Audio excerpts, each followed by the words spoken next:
जय गुरुदेव। तांगे वाले के रूप में नियम करोड़ी बाबा ने दर्शन दिए।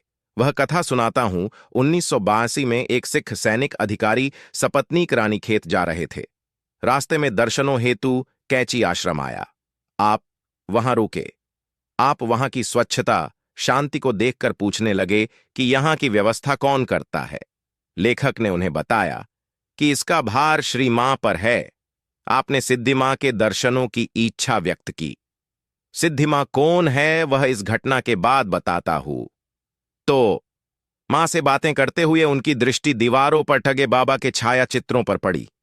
आपने श्री मां से पूछा, ये फोटो किसकी है? जब आपको बताया गया कि ये बाबा नीब करौरी है जिन्होंने 1977 में महासमाधि ले ली, तो आप बेलिहाज बोल उठे। आप कैसी बात कर रही है? मैं जालंधर से आ रहा हूं। वहां मैंने इन्हें टांगा चलाते देखा। तब मेरा ध्यान इनकी ओर विशेष रूप से आकृष्ट हुआ था। वे कहाँ जानते थे कि ये सब बाबा की लीला थी, उन्हें तांगे वाले के रूप में दर्शन देकर अपने आश्रम भेजने की। अब कहता हूं सिद्धि मां कौन थे। एक रात पाषाण देवी नैनीताल झील के निकट एक चट्टान पर महाराज अपने भक्त श्री पूरण चंद्र जोशी के साथ बैठे थे। सामने झील के दूसरी तरफ इंडिया होटल, श्री मां का निवास स्थान की ओर इंगित करते हुए न मालूम किस मौज में वह कह बैठे, वह कात्यायनी देवी का घर है जिसके लिए हनुमान को यहां आना पड़ा। इस प्रकार एक लहर में बाबा अपना और मां का परिचय दे गए। महाराज का कार्य धर्म का प्रचार करना था। उनकी इस लीला में योग देने की क्षमता केवल मां में थी। श्री मां को बाबा के दर्शन प्रथम बार श्री राम साह जी के घर हुए। वहां बाबा का दरबार लगा था।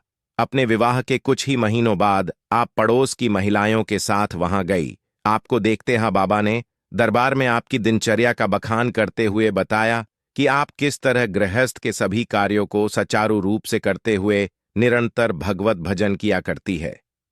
बाबा ने उसी समय कहा कि मां के लिए वृंदावन में कुटिया बनेगी।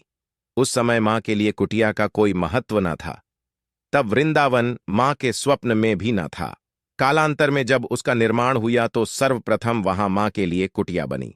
महाप्रयाण के पूर्व बाबा ने अपनी राम नाम की डायरी मां को देके हुए कहा कि इसे आगे तू भरेगी। इस प्रकार संकेतिक रूप से अपना कार्यभार उन्होंने मां को सौंप दिया। मां ने अपने वैभवपूर्ण गृहस्थ की माया ममता को त्याग कर हर प्रकार के कष्टों की परवाह न करते हुए जिस प्रेम और निष्ठा से बाबा के सिद्धांत और नीति के अनुसार अपने उत्तरदायित्व का निर्वाह कर रही हैं, वह रामरी अनुपस्थिति में भरत की याद कराता है। श्री मां का जीवन इसी हेतु हुआ था, ये महाराज जी जानते थे। ऐसे रोचक तथ्यों के लिए डिवोशनल स्पिरिचुअलिटी सब्सक्राइब करें। राम राम।